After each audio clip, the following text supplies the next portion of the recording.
Bonjour chers serviteurs audacieux, bienvenue dans notre émission chrétienne intitulée Le Pain matinal, une émission du ministère Ta Seconde Chance. Je suis Dr Doriane et je vais nous conduire dans la rubrique Exhortation.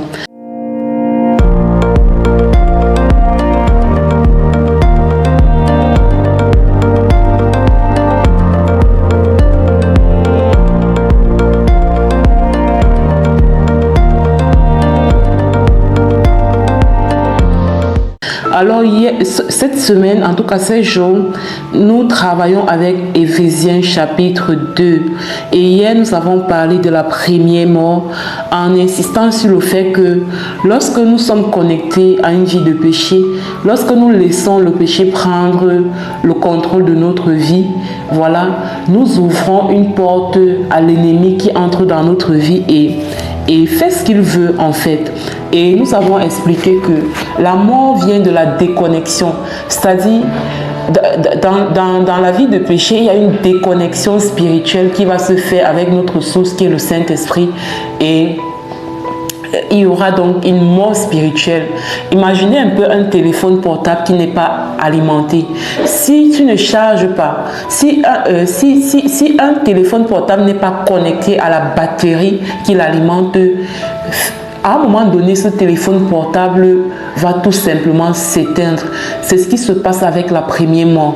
Lorsque nous menons une vie de péché, le péché, simplement, c'est tout ce qui va à l'encontre de la parole et de la volonté de Dieu. Lorsque nous menons cette vie, voilà, nous créons progressivement une déconnexion avec notre source, avec notre batterie qui est le Saint-Esprit. Et cette déconnexion, donc, puisque la nature a horreur du vide, cette déconnexion va laisser place à l'œuvre de l'ennemi, à l'œuvre, ici dans Éphésiens 2, on l'a appelé le prince de la puissance de l'air, qui va venir prendre la place du Saint-Esprit et manipuler ta vie, manipuler les circonstances de ta vie. Alors ce matin, nous allons parler de la deuxième mort. Et je suis très contente parce que depuis quelques jours, nous parlions de la deuxième mort. En fait, la deuxième mort, c'est la crucifixion à la croix.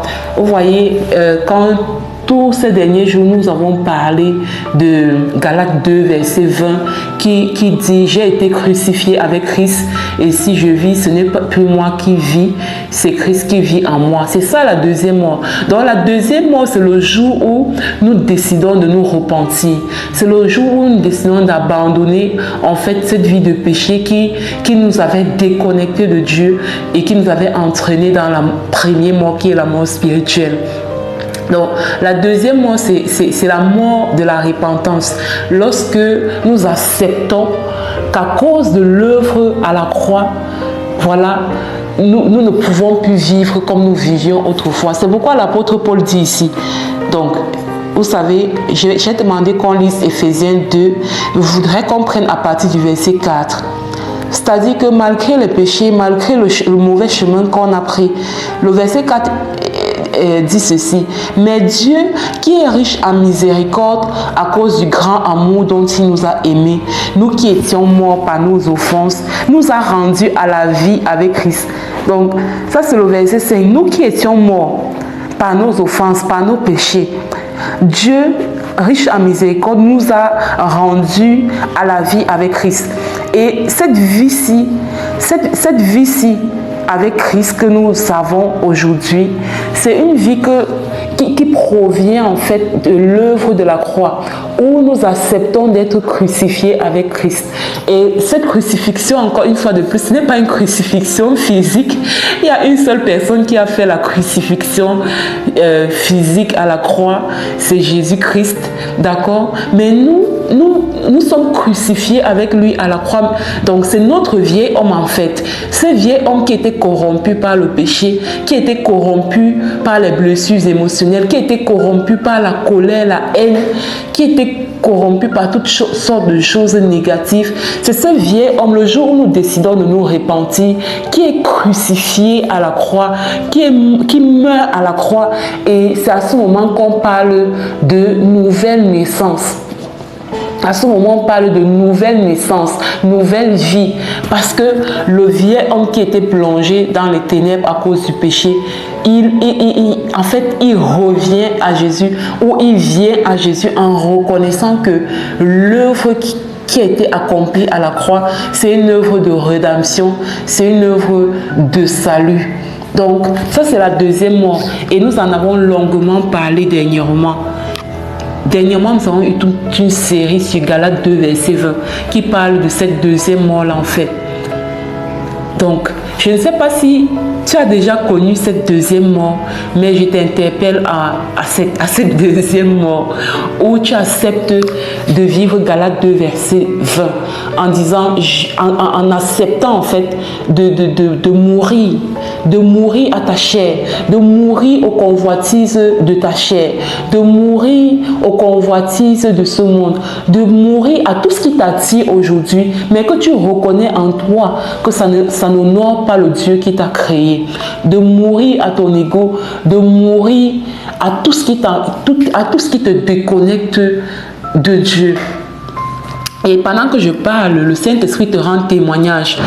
Parce que je n'ai pas besoin d'entrer dans ta vie. Pendant que je te parle, le Saint-Esprit te rend témoignage de ce sur quoi tu dois mourir à la croix avec Jésus afin de ressusciter avec lui dans les lieux célestes. Parce que c'est écrit ici, c'est écrit au verset 6 d'Éphésiens 2, il nous a ressuscités ensemble et nous a fait asseoir ensemble dans les lieux célestes en Jésus-Christ, afin de montrer dans les siècles à venir l'infinie richesse de sa grâce par sa bonté envers nous en Jésus-Christ. Voilà. Donc je m'arrête ici. Pour ne pas être très longue, mais c'est ça.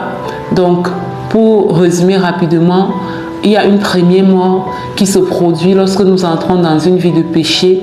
Il y a une déconnexion avec le Saint-Esprit qui nous entraîne dans une mort spirituelle où nous sommes encore vivants. Nous sommes encore vivants, tout le monde voit que nous sommes vivants, mais en réalité, notre essence spirituelle est morte. Et il y a la deuxième mort, c'est le jour où nous acceptons de nous repentir, c'est le jour où nous acceptons d'arrêter avec le péché et de reconnaître que le sacrifice que Jésus a fait à la croix, c'est un sacrifice de rédemption, de salut. Et nous acceptons alors de mourir à la croix avec lui. De tuer notre vieil homme à la croix, de tuer cet homme pécheur en nous à la croix. Ça, c'est la deuxième mort. Demain, nous allons voir c'est quoi la troisième mort. Demain, nous allons voir c'est quoi la troisième mort par la grâce de Dieu. En attendant, je vous souhaite de prendre conscience, de faire un exercice. Est-ce qu'il y a quelque chose qui doit mourir en vous aujourd'hui? Est-ce qu'il y a quelque chose en vous qui doit goûter à la deuxième mort aujourd'hui? Donc, c'est sur cette question-là que je vous souhaite de passer une excellente journée. Je vais passer la parole à la servante de Dieu, Lina, qui va nous conduire dans la proclamation de la parole. Soyez abondamment bénis. Shalom, shalom.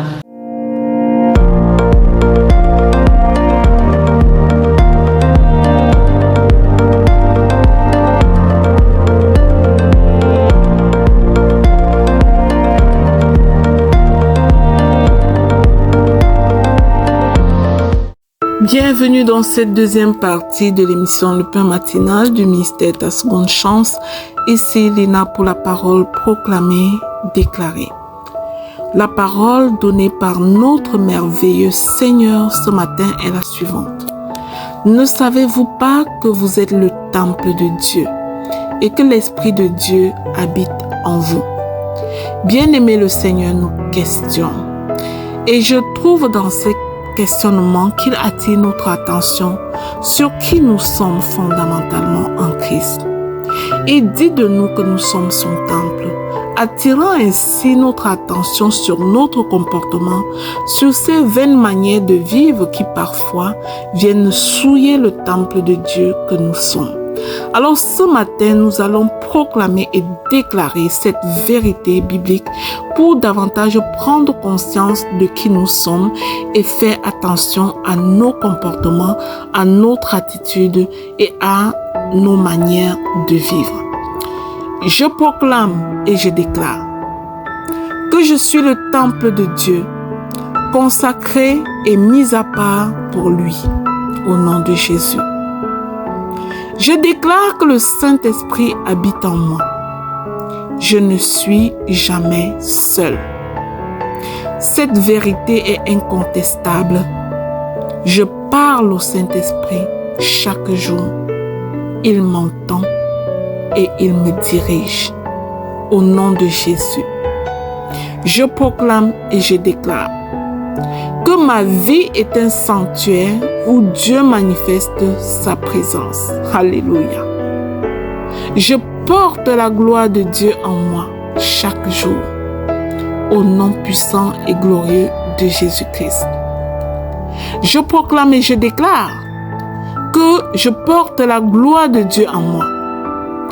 Mon corps, mon esprit et mon âme sont la demeure de Dieu et j'en suis pleinement consciente.